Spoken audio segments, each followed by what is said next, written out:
په 1919 تر 1940 میلادي کلونو کې د افغانانو او انګریزانو ترمنځ د لومړۍ جګړې په ډګرونو کې د اتلولیو او سرښندنو ترڅنګ په ځینو ځوانو زړونو کې د مینې ګلونه هم غوړېدل. ډېری انګریزان له یو شل کلن افغان ځوان څخه وېرېدل، خو دوو انګریزو پیغلو ورسره پاکه مینه کوله. د جګړې اتل اکبر خان مینې ته څه ځواب ورکړ؟ د رښتونو تاریخي پیښو په دې ناول کې لولو.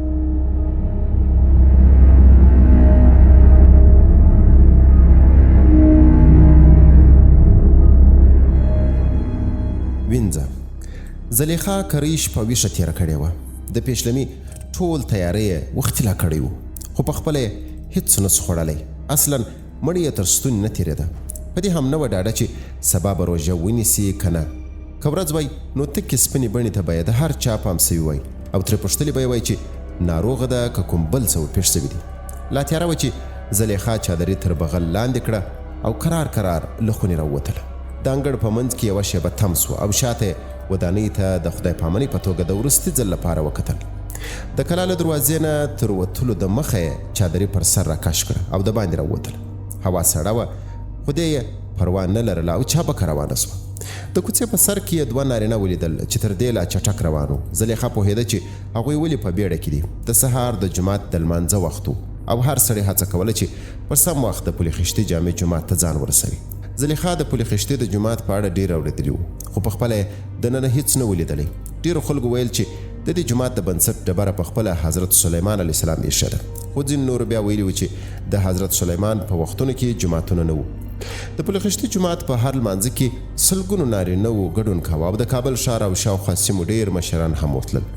تر یوې میاشتې د مخه د جومات امامت حاجي میر مسجد خان کاوه چې په خلکو کې یې ډېر نفوذ درلود او هیڅ چا یې خبره په مځکه نه غورځوله. حاجي صاحب به تل ویل چې مسجد خان ډېر دیندار او پوه سړی دی. حاجي صاحب هم په پولې خشتي جومات کې لمونځ کاوه او د مسجد خان دیني تقریر ته به یې غوږ نیوه. کله چې مسجد خان امامت پرېښود او کوهستان ته ولاړ نو ټول مقتدیان یې خواشیني وو او شاه شجاع او انګریزانو ته به یې ښکنځلې کولې چې د پولې خشتي امام یې پسې واخیست. کابلیانو به از دست انګلیس باطینت امام مسجد از کابل برآمد.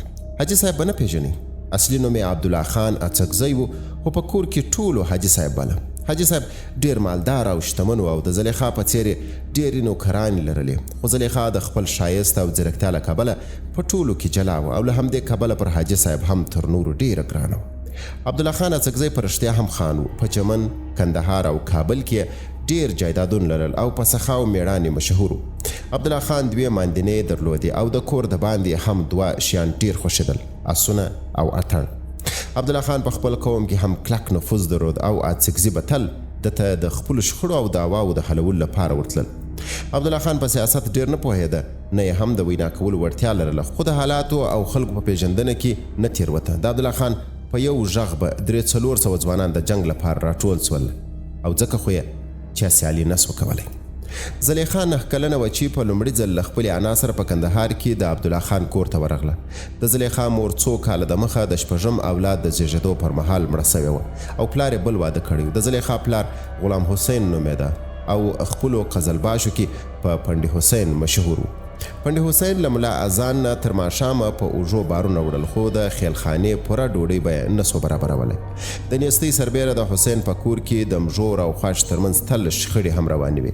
د حسین میرمنې خپلو 2 ورونو زامنو ته ښه ډوډۍ غوښته، خو د حسین د مور بیا د حسین پر 6 یتیمو نجونو د میرې ظلم ته زړه نه ټینګېده.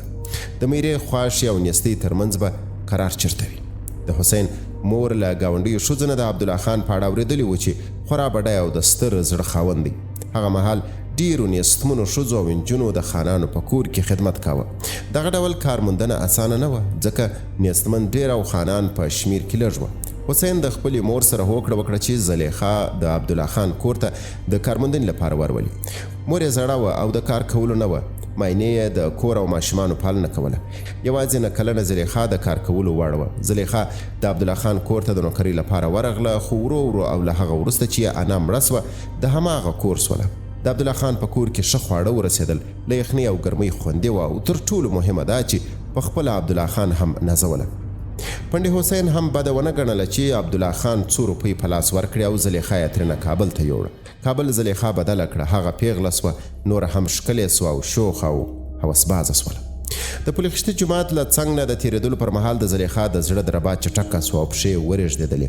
که حاجي صاحب یا د کور کوم حاضر باش ولیده او شک یې پر راغی نو څه به وکړي؟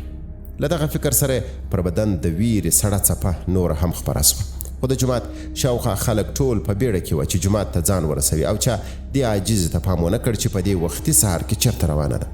شاوخوا 20 دقیقې به یې مزل کړی و چې زلیخا د شور بازار په سیمه کې د یوه کور مخې ته ودرېده. خو لا یې پر دروازې لاس نه و ایښی چې غږ پرې وسو. ادې څه غواړې؟ چېرته ځې؟ د هر چا غږ چې و په دې نه پوهېدی چې زلیخا ادې نه وه. 18 کلنه او ډېره ښکلې پیغله وه. له غږ سره سم زلیخا احساس وکړ چې ساه یې له بدنه ووتله. بې ارادې سملاسي ودرېده خو بیرته وخوځېده او په غیر ارادي توګه یې پر دروازې دواړه لاسونه وپړکول. دروازه خلاصه سوه او 2 سپاهیان راښکاره سول. خو بې له دې چې له زلیخا وپوښتي چې څوک ده او څه غواړي، د سرای دننه یې پرېښوده. دننه یو سپاهي د مخه او بل یې تر شا روان سو او دا یې مستقیما د دالان خواته بوتله. د دوی ترمنځ هیڅ خبرې نه کېدې، داسې چې ګواکې هر چاته له وړاندې ویل سوي وي چې څه باید وکړي. د کوټې مخې ته یو سپاهي ودرېد او دروازه یې په چپ لاس لا نیمچه خلاصه کړې نه وه چې زلیخا لکه بې وزرې مرغۍ خونې ته ورټوپ کړه. کوټه نیمه روښانه وه، یو شمع د بخارۍ څنګ ته بله وه او یو کټ یې نږدې پروت و. هېڅوک نه و، چوپه چوپتیا وه. زلیخا مخ لوڅ کړ او د کوټې شاوخوا یې وکتل. یوه شېبه ولاړه پاتې وه او نه پوهېده چې څه وکړي.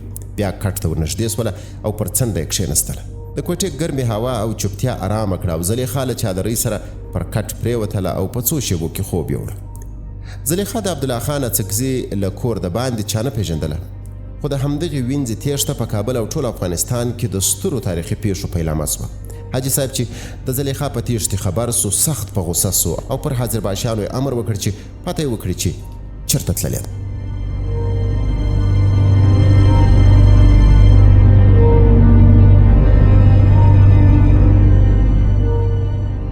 غرمه و چې حاضر باشانو عبدالله خان ته خبر ورکړ چې زلیخا د سکندر کور ته تښتېدلې ده. عبدالله خان لومړی حق پک پاتې سو چې یو وینځه څنګه د انګریزانو د مشر جاسوس کور ته تللې. خو لږه شېبه وروسته یې په دې فکر کولو وینه په جوش راغله چې د ده له حرم سرای نه یوه پیغله د الکساندر برنس کور ته تښتېدلې ده. کابلیانو انګریز جاسوس او سیاستوال الکساندر برنس سکندر باله. سکندر په 2 چارو مشهور و، لومړی په شیطانت کولو او شراندازي کې او دوهم په فحشا او زنکبازي کې. سکندر د کابل د شور بازار د سیمې په یو غټ سرای کې اوسېده او کابلیانو به ویل چې د سکندر کور د رنډیو کاروان سرای دی چې ډېر انګریزان ورته د جنسي تندې د ماتولو لپاره ورځي. 15 کلن الکساندر برنس په خټه سکاټ یعنی د سکاټلند او افغانستان او بخارا ته د څو سفرونو او د یوه اثر تر لیکلو وروسته د افغانانو د چارو کارپو بلل کېده او هند او انګلستان کې ډېر شهرت موندلی و. برنس په فارسي، عربي او هندي ژبو پوره بلد و او د افغانانو په دود دستور تر ګڼو نورو انګریزانو ښه پوهېدی. برنس خړې سترګې، شیرچایي مخ، خرمایي وریښتان او لنډکۍ ژیره لرله. د ده تر ټولو ښه مهارت په خبرو او شخصي اړیکو کې و. هر چا سره به یې چې ایله 15 دقیقې بانډار وکړ نو خپل به یې کړ. د برنس تر ټولو ستر ضعف ښځې وې. د ځوانو ښځو هوس به کله برنس دومره بېخوده کړ چې خپل موقف او د افغانانو سخت دریځه دودونه به یې ترېنه هېر کړل. برنس د ګڼو خبرچانو او جاسوسانو ترڅنګ څو دلالان هم لرل چې د کابل او شاوخوا سیمو د ښکلو ښځو په اړه به یې خبرونه ورته راوړل. دلالانو به برنس ته ښځې هم راوستې. زلیخا هم له برنس سره د یو دلال د معاینې له لارې اړیکې نیولې وې او یو ځل یې په پټه ورسره لیدلي وو. برنس زلیخا ته پیغام لیږلی و چې د ده کور ته ورسي او دی به یې تر عبدالله خان ډېره ښه وساتي او شتمنه به یې کړي. د زلیخا د تېښتې انتظام د برنس 2 دلالانو کړی و. دوی د برنس د کلا ساتونکو ته خبر کړی و چې په دغه سهار وختي به زلیخا ورځي او دوی به یې بې له پوښتنې او ګروېږنې کلا ته بیایي او د برنس خاصې کوټې ته به یې بیایي. عبدالله خان خپل 2 حاضر باشان د برنس کور ته واستول چې زلیخا بیرته کور ته راولي. برنس پوهېدی چې عبدالله خان به خپله وینځه بیرته غواړي، خو د پرېکړه کړې وه چې داسې غږ ماتونکی ځواب ورکوي چې بیا څوک د زلیخا پسې رانسي. مازدیګر مهال چې حاضر باشان د برنس مخې ته ودرېدل او زلیخا یې ترې وغوښتله، یو حاضر باش مخې ته سو او ویې ویل حاجي صاحب وایي که مو زنانه بیرته را نه کړه نو موږ چې هر څه وکړل بیا به مو ملامت نه بولئ. پر برنس د عبدالله خان د حاضر باشو ګواښنه بده ولګېده او پر خپلو سپایانو یې امر وکړ چې داسې سزا ورکړي چې بیا هېڅکله یو انګریز ته د ګستاخۍ ژبه ونه لري. د برنس سپاهیانو د عبدالله خان حاضر باشان دومره ووهل چې یوه یې ځای پر ځای ساه ورکړه او بل یې په وینو سرو د عبدالله خان تر کلا ځان ورساوه. عبدالله خان چې له پیښې خبر سو نو سد یې له سره پورته وخوت. توره راویسته او په داسې حال کې چې په لوړ غږ ښکنځلې کولې له کلا ووت. وزیر باشان را ټینګ کړ او بیرته یې کلا ته راویست. په کلا کې ماتم خپور و. تا به ویل چې د کور ځوانان مړه سوي یا کومه بله آسماني ټکه پرې رالوېدلې ده. یو ساعت وروسته چې په ښکنځلو ستړی سو او یو څه سد یې سر ته ورغی، عبدالله خان خپلې حجرې ته ننوت او له ځانه سره فکر وکړ چې څه وکړي. روژه ماتي ته لا وخت پاتې و چې عبدالله خان د عاشقان او عارفان په سیمه کې د امان الله خان لوګري کلا ته ورننوت. امان الله خان تر عبدالله خان مشر و، خو دواړو یو بل ته د کلکو انډیوالانو په سترګه کتل او تل به له یو بل سره په لویو چارو کې سلا مشورې کولې. دوی دواړو د یو بل په نفوذ او ځواک ښه پوهېدل او په دې هم سره خلاص و چې که په ګډه کوم کار ته ملا وتړي نو هرومرو به یې تر پایه رسوي.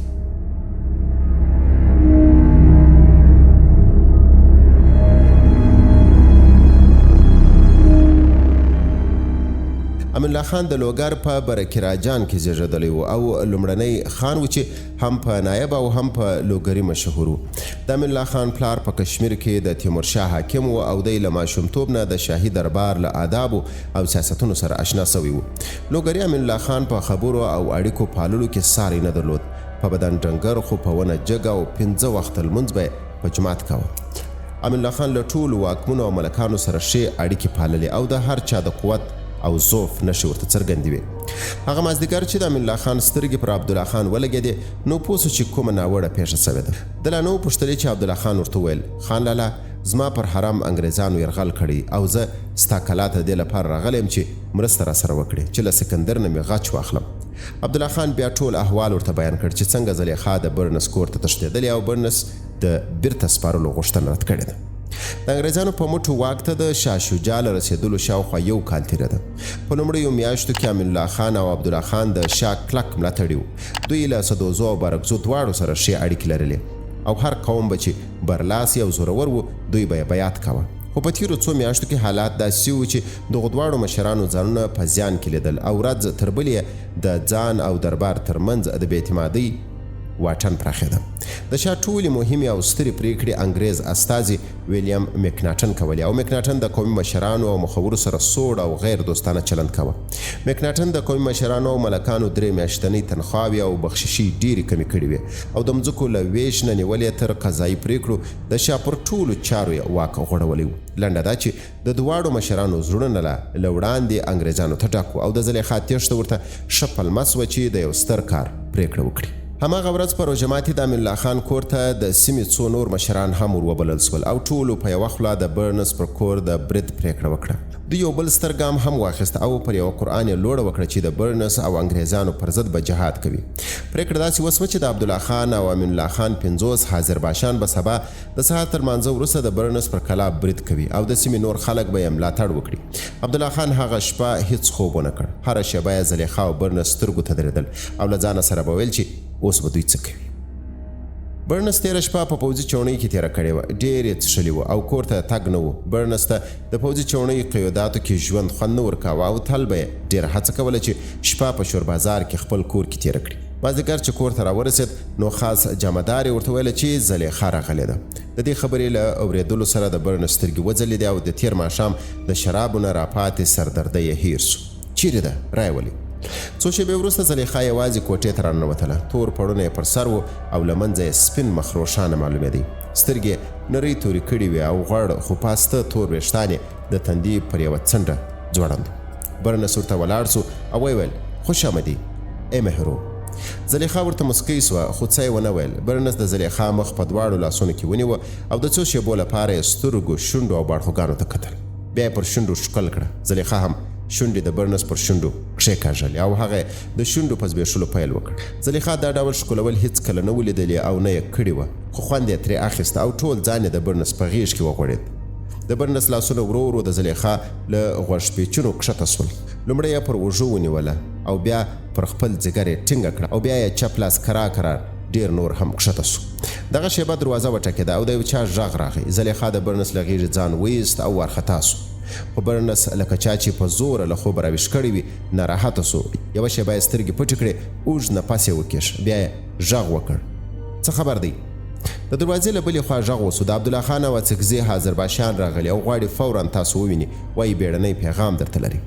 د عبدالله خان د نوم له اورېدو سره د زلیخا وارخطایي نوره هم ډېره سوه او بڼه یې تکه سپینه واوښته. برنس په لوړ غږ وویله د خاصدار کوټې ته یې بوځئ، زه درځم. بیا یې زلیخا ته وکتل او په ټیټ غږ یې ورته وویل مه ډارېږه، ته دلته پاتېږې او هېڅوک دې بیرته نسي وړلی. برنس په مخ لاسونه کش کړل چې د زلیخا د ښکلولو اثار پاک کړي. جامې یې سمې کړې او له کوټې تر وتلو د مخې شاته وکتل او زلیخا ته یې په مسکۍ لهجه کې وویل ماښام به سره ګورو. برنس معمولا له افغانانو سره تریخ چلند او زور زیاتی نه کوه، خو دغه ورځ د تېرې شپې د شرابو سردردي وه که د زلیخا سره نیمګړې معاشقه ماغزو یې سم کار ونه کړ او ډېر ژر په غوسه سو او د عبدالله خان د حاضر باشو د وهلو او شړلو پرېکړه یې وکړه. که حالت سم وای د حاضر باشو سره به یې بل ډول چلند کړی وای. شای ورته ویلي وای چې عبدالله خان ته مې سلامونه ورسوئ او ورته ووایاست چې زه یې د لیدلو تمه کوم، او بیا به عبدالله خان په خبرو دې ته حاضر کړی وای چې زلیخا ده ته ور وبخښي. عبدالله خان خان سړی و او په سخا مشهور و، د یوې وینځې غوښتل ترې کومه ناممکنه خبره نه وه، خصوصا دا چې غوښتونکی یو مشر انګریز چارواکی وي. افغانان که څه هم له انګریزانو د مالي بخششیو او ملاتړ تمه کوله، خو په همدغه انګریزانو یې خرابات هم کاوه. بې له سر او ناموس نه ملکانو او خانانو انګریزانو ته هر څه چې په وس کې لرل د خرابات او انډیوالي په توګه ترسره کول. همدغه مازدیګر د برنس کشر ورور چارلز هم کابل ته راورسېد او له پوځي چوڼۍ نه د ده کلا ته ورغی. چارلز تر برنس 15 کاله کشر و او د ده په څېر د ځیرکتیا او هوښیارۍ نمونه و. برنس د شپې تر ناوخته له خپل ورور سره په بانډار اخته و او چې زلیخا یې ور په یاد سوه نو چارلز ته یې وویله ته به ستړی اوس ارام وکړه، سبا به نورې مهمې خبرې درته ووایم. د برنس مهمه خبره چې تر اوسه خپل ورور ته نه وه کړې دا و چې دی ډېر ژر هغه مقام ته رسېدی چې له کلونو راهیسې ورته خوارۍ کړې وې. لارډ اکلن غواړي چې مکناټن د بمبۍ ایالت حاکم وټاکي او برنس به په افغانستان کې د انګریزانو مشر استازی سي. برنس له ډېرې پخوا د دغه مقام د ترلاسه کولو لپاره زیار ایستلی و، خو ډیلي کې لارډ اکلن ته نږدې ځینو سیاستوالو له ده ښه نه راتله او د پرمختګ مخه یې نیوله. برنس چې له ورور نه راجلا سو نو سملاسي خپل خاص جامدار ته ویل چې زلیخا یې د خوب کوټې ته ورولي. برنس د خپل خاصو شرابو ډبه راواخیسته او ګیلاس یې ترې ډک کړ. غوښتل چې د زلیخا تر راتګ یو څه سر ګرم سي. 2-3 غړپه یې وکړل چې زلیخا راننوتله. برنس ولاړ سو او تر زلیخا یې لاسونه تاو کړل او بیا له خبرو یې په ښکلولو او د شونډانو په زبېښلو پیل وکړ. تا به ویل چې وږی لیوه ته پسه په لاس ورغلی دی. په خپل غېږ کې مبروړله. برنس خپل د ویسکي ګیلاس راپورته کړ او یو غړپ یې وکړ. بیا ګیلاس د زلیخا مخې ته ونیوه. وڅښه، دا د مینې خوند 2 چنده کوي. زلیخا ته چې د ویسکي توند بوی تر پزه سو او سر یې شاته کش کړ او بې له ارادې ویل نه شراب حرام دي، زه یې نسم څښلی. برنس وخندل او ورته ویل ګناه دې زما په غاړه وي څښه. خو زلیخا یې خبره ونه منله. برنس ګیلاس په سر پورته کړ او پاتې ویسکي یو دم تر ستوني تیر کړل.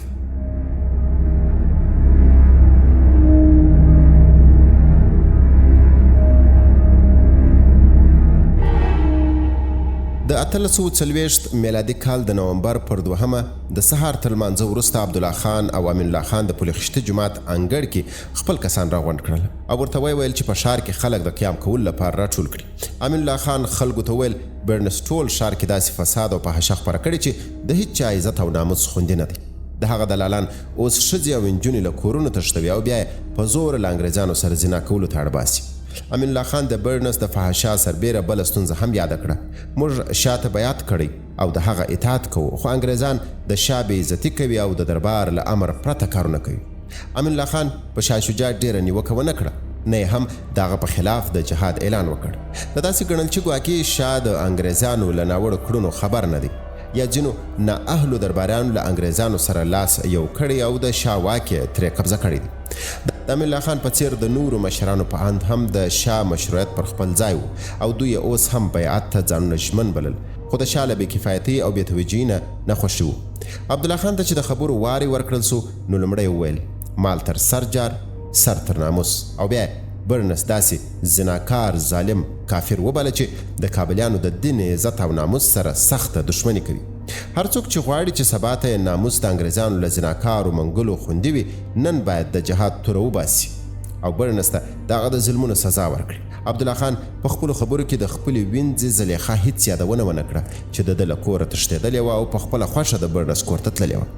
د عبدالله خان او امین الله خان په خبرو کې د دې یادونه هم ونه سوه چې سر که تر ناموس جار وي نو لږ تر لږه له ناموس سره مو له ماینو خویندو لوڼو میندو او وینځو سره مو ښه او د مهرباني چلند وکړي. د دوی ویره دا هم وه چې که د خانانو وینځو او انګریزانو د کور او چونۍ لاره وموندله نو یوه به هم د خان په کور پاتې نسي.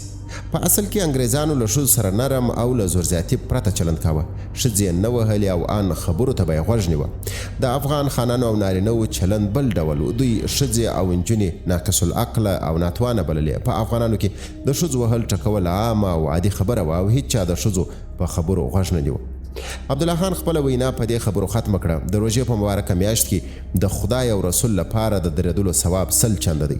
نن د دنیا او آخرت د ګټې او ثواب فرصت له لاسه یې مور کوي. الله اکبر او له دې سره په ټولو خلکو هم د الله اکبر چغې پورته سوې. چا تورې له غلاف راویستې او چا سلاخي په لاس لرلې. ټولو د شور بازار پر لور د یا چاریار یا علي الله اکبر نارو وهلو سره روان سول. ګام پر ګام نور خلک هم له قیام کوونکو سره یو ځای کېدل او شیبه په شیبه یې شمیر ډېره ده. هر چا چې به واورېده چې د برنس په کور برید کېږي مال یې غنیمت او سر یې چټ و پټ دی نو بې له ځنډه به یې ځان له نورو سره یو ځای کړ او سملاسي به یې د الله اکبر نارې وهلې. پاینده خان تازه خپل د ترکاڼي دوکان پرانیستلی و چې د خلکو شورماشور یې تر غوږ سو. له دوکانه بهر راووت او د خلکو ګڼه ګوڼه یې ولیده چې مخ په ډېرېدو وه. له یو چا یې وپوښتل څه خبره ده؟ دا خلک څه کوي؟ سړي ورته داسې ځواب ورکړ چې ګواکې د کوم ښه خبر زیری ورباندې کوي. د سکندر پر کور حمله کېږي. دوکان دې وتړه، زموږ سره راځه. نن د دوکاندارۍ او پیسو ګټلو ورځ نه ده، نن د دین د ګټلو ورځ ده. پاینده خان یوه شیبه تم سو، ډاډه نه و چې څه وکړي. یو بل ځوان پرې ورغږ کړل، ترکاڼه کا دوکان دې بند کړه، نن د جهاد ورځ ده، د انګریزانو د وژلو ورځ ده. مالونه یې غنیمت، سرونه یې چټ و پټ دي. پاینده خان چې شاوخوا وکتل ټول دوکانونه بند وو، نور یې صبر ونه کړ. دوکان ته ورننوت، شاوخوا یې وکتل چې د وسلې په ډول څه له ځانه سره واخلي. سترګې پر هغه تبرګي ولګېده چې پرون یې یوه ګراک ته جوړ کړی و. کوچنی تبرګی و چې ښه کلک لاس ته یې درلود. هغه یې راواخیست، د دوکان پلې سره وتړلې او د خلکو په ډله کې ورګډ سو. د پخته پروژې کوڅې په سر کې یعقوب خان د عمومي حمام په خوله کې ولاړ و چې سترګې په ډلو ډلو را روانو خلکو ولګېدې. تېره شپه د 18 کلن یعقوب د واده شپه وه. ټوله شپه یې له خپلې ناوې سره په بېخوبۍ کې تېره کړې وه، خو د بېخوبۍ احساس یې نه کاوه ځکه په زړه کې ډېر خوشحاله و. دا کالو ډېره پرګرانه وه او پس له 2 کالو پرله پسې مرکو یې دته ورکړې وه. له یو چا یې وپوښتل څه خبره ده، دا خلک چیرې روان دي؟ هغه ورته ویله چې نه پوهېږي.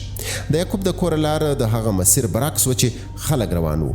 دی د کور پر لور روان سو، خو یو څه چې ولاړ ور په یاد سول چې روژه ده او په کور کې نه چای شته او نه هم له مېرمنې سره خلوت کولی سي. شاته یې وکتل، د خلکو ګڼه ګوڼه ډېره سوې وه. بیرته وګرځېد او د خلکو په لور روان سو.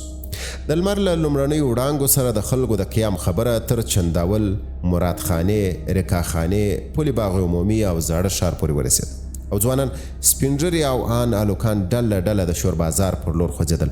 د خلکو شمیر ان د عبدالله خان او امین الله خان له تمو ډېر وخوت. دوی د قیام کولو نیت نه درلود. عبدالله خان یوازې برنس ته د سزا ورکولو نیت درلود او امین الله خان غوښتل چې انګریزانو ته د خلکو د ناراضیتوب څرک وښیي. دوی نه پر بالاحصار چې شا پکښې له خپلو نږدې انګریز سلاکارانو او ساتونکو سره اوسېده او نه هم د انګریزانو پر پوځي چوڼۍ د برید هیڅ نیت درلود. دواړو مشرانو په لاره کې څو ځلې پر خلکو غږ کړی و چې د قیام یوازینۍ موخه او هدف د برنس کور دی. امین الله خان د شور بازار په سر کې خلک ودرول او د آس له سره یې غږ وکړ، زموږ دشمن یوازې سکندر دی، موږ د شاه رعیت یو او بد یې نه غواړو. خو د خلکو په ژبه 2 ټکي و، جهاد او غنیمت. بې له عبدالله خانه چا له برنس سره کومه شخصي شخړه نه لرله چې اوس یې حساب او کتاب وکړي. خو د انګریزانو غنایمو ته هر چا حرص درلود.